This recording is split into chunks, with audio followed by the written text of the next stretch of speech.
Still another note here. Right now we're traveling at about 3 nautical miles per hour, and that relates to miles per hour. 1 nautical mile is equal to 1.15 miles per hour that that we are accustomed to. So that's our speed.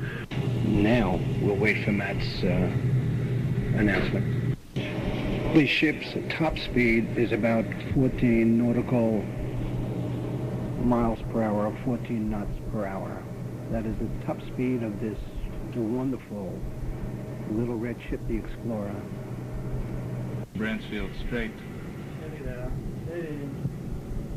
Fairly good visibility this morning, although it is gray and overcast. Off the port bow you can see Deception Island, where we visited a few days ago. You have a bit better view of Deception today than you did when we were there a few days ago.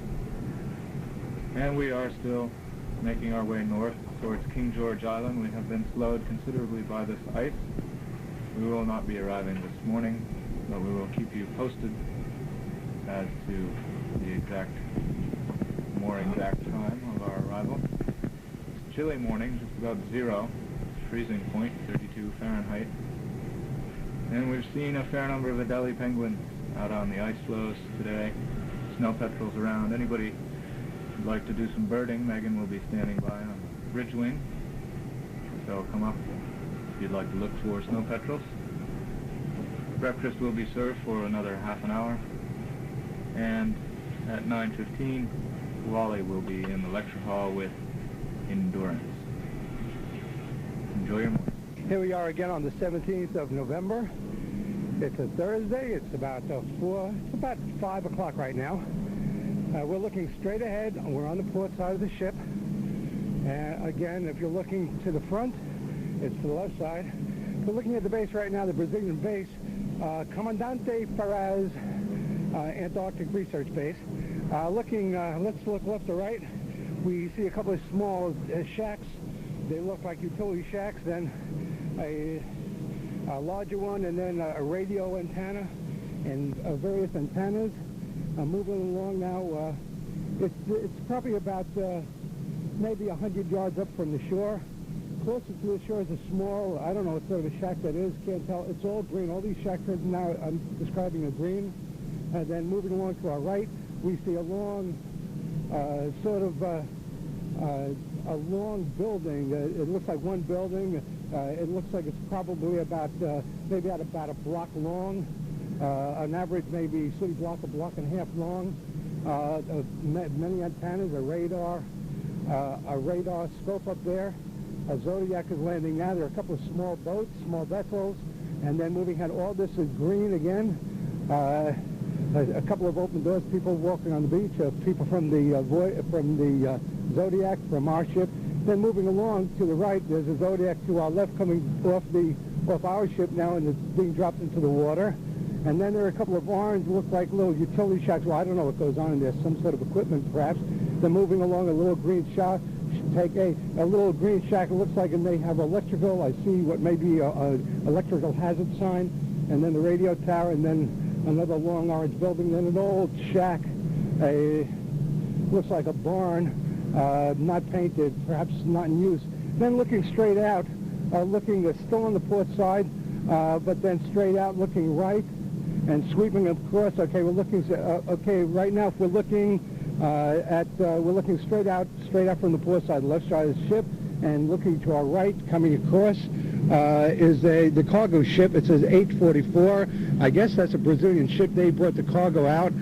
We see a helicopter on the back of this cargo ship, a brown and white helicopter. The snow is just gorgeous. The blues again. There's a glacier, a large glacier, and then of course mountain cliffs.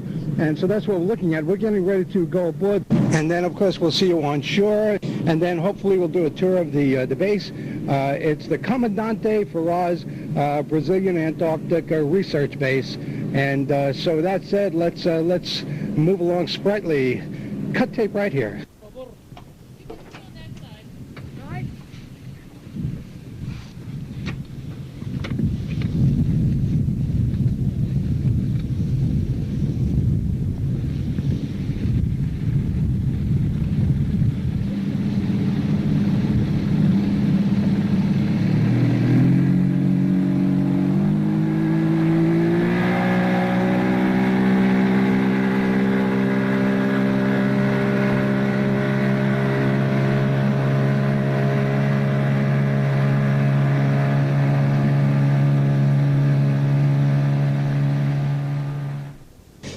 Okay, we're just about at shore now. Now, the plan for us right now, we're going to begin with Wally Herbert. We're going to head up to an old shack, and we're going to get a little tour. Then we're going to wait. There are 15 of us allowed in the base at one time in the center. So that's what's going to be happening. We're going to be spending a little time with Wally's abandoned shack, and Kim mentioned the country, and I neglected to get the name of the country, but we'll find out soon.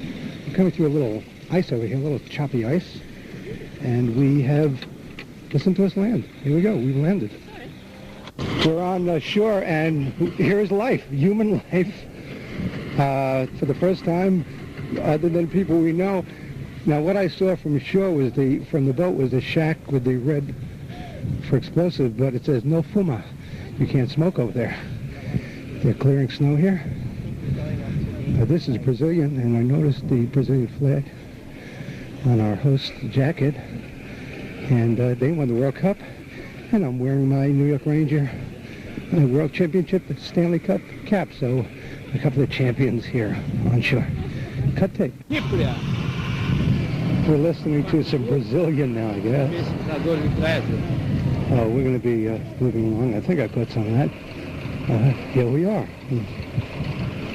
This is Brazilian territory right here. I would imagine, if I've got my politics down, and I guess I do, this is their property.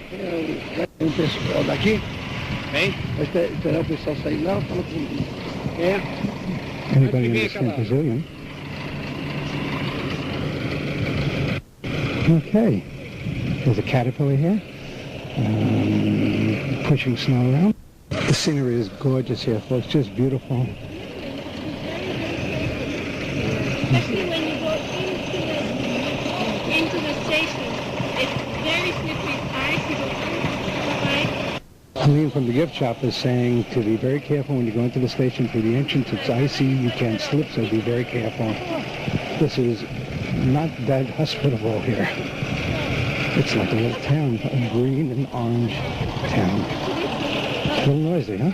It's like 23rd Street between 6th and 7th. I associated.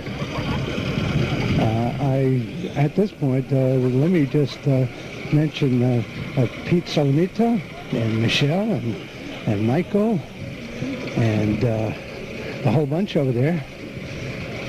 Hi, and thanks very much for the opportunity, everybody at the Associated Blind on 23rd Street, Sellis Manor. And a special hello to Flo Fox. Flo, we haven't spoken in a while, but I love you very much, and I hope you're doing well. Flo Fox, hi Flo. Greeting from the Comandante Ferraz Antarctic Research Base. Flo, I finally got overseas. God bless you, baby. Oh, let me catch my breath. That was Wally Herbert. He hasn't been back here in 39 years. This is the first place you came to? The very first place I came to, yeah. Your first trip? Admiralty Bay.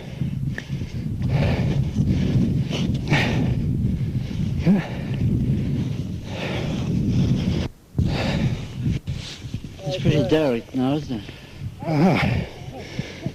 What country did this belong to? It's a British base. It's one of the earliest bases to be built down here. In which country? British. It's British base. Okay. Ooh. The lake is out of bounds because it's dangerous. Okay, we're staying clear of the edges here. I'm looking forward to getting back to New York City to see if I can still walk level ground. I believe we're going to hear from Wally. And it's out of bounds because it's only very thin ice, and the natives here are a bit worried that we might fall through. So must be rather careful of this little lake at the back. So I suggest you just stay pretty close to the hut, and whether we can get in or not, I'm not sure. We'll have a try, but just walk around the hut and then make your way back down there in due course. But not to walk across the lake at the back here. Wally, It's, I don't know, we've ought to have a check, want to just check it out really, see whether it's safe. We're going to get some history from Wally in a few moments when we get him. This base is one of the earliest bases to be built down here by the British, and probably around about, what's this, called Base G.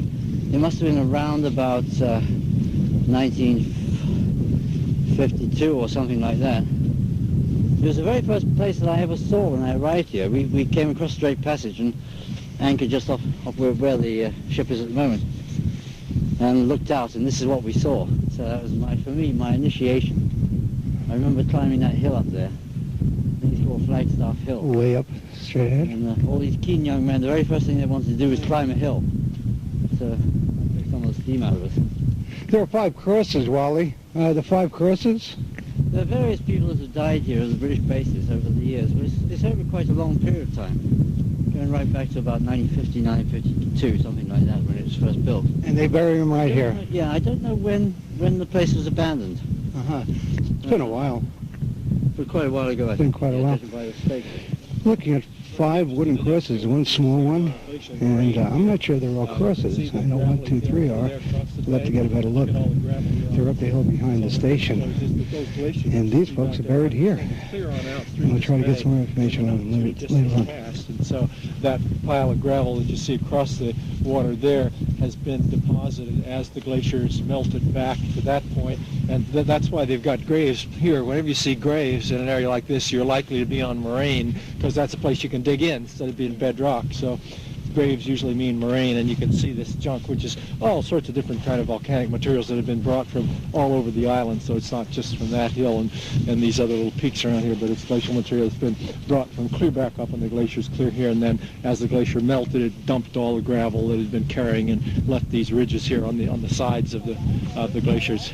We're going to get Bill Romey. Yes, I've just had a look through the window. It doesn't look as though we're going to get much of a chance. Get Bill Romey on tape on land very often, but that was Bill, geologist. Bill Romey. There are 2 things that go on. One is that, of course, when a glacier recedes, it doesn't suck back. All it does is just melt. And the thing is, they're always like, that's advancing all the time now. It's bringing debris down with it as it comes. And so even when a glacier's standing still, it's depositing morainal debris right in its front. But this has receded since quite a lot since that particular moraine. You see, I don't know what the on balance is right now. On balance, the East Antarctic, they're growing. The ice is growing there on East Antarctic right now, from what I've read recently. But this thing right here, obviously, that front that you see there, these cliffs that you see there, that's a matter of rather considerable recession over not that long a geological period to have these big moraines here. What period? Oh, you can't say. I mean, I can't give you a period of time on this without, having a lot of photographs over time or something. So I don't know whether we're probably talking hundreds of years. Youngsters, a young happening. Okay, we're going to try to go inside. Perhaps we can. Okay, we're going to go inside, I guess. We're going to go inside, but let me read what it says here. Admiralty Bay, Keller Peninsula, King George Island. Admiralty Bay is an unoccupied British research station and now serves as an emergency refuge only. Please do not enter except in an emergency. If you enter the station, you do so at your own risk and on the understanding that neither the British Antarctic Service nor the UK authorities will be liable for any personal injury or damage to property you may sustain. Leave the station safely closed when you depart. Inform the British Antarctic Survey of your visit. I don't know. We'll find out later on, I hope. Wally, I noticed a sign, and there was one at Portal Point at your hut, and you were a little dismayed about that sign from the UK. Yeah. And what are your plans for that sign? I know you said there were 2 on the wall, and this bothered you a bit. In my opinion, that sign on the other hut in particular should not be there. It's a desecration of the hut. So it won't be there in a few weeks' time. You're coming back in a couple of weeks, I guess, the beginning of December, maybe, mid the first week. Okay, Wally, so take pictures. It's necessary to have signs like that. I mean, anyone who's got any sensitivity at all would not damage a hut like this. It's obviously a piece of our heritage. And you don't need to put up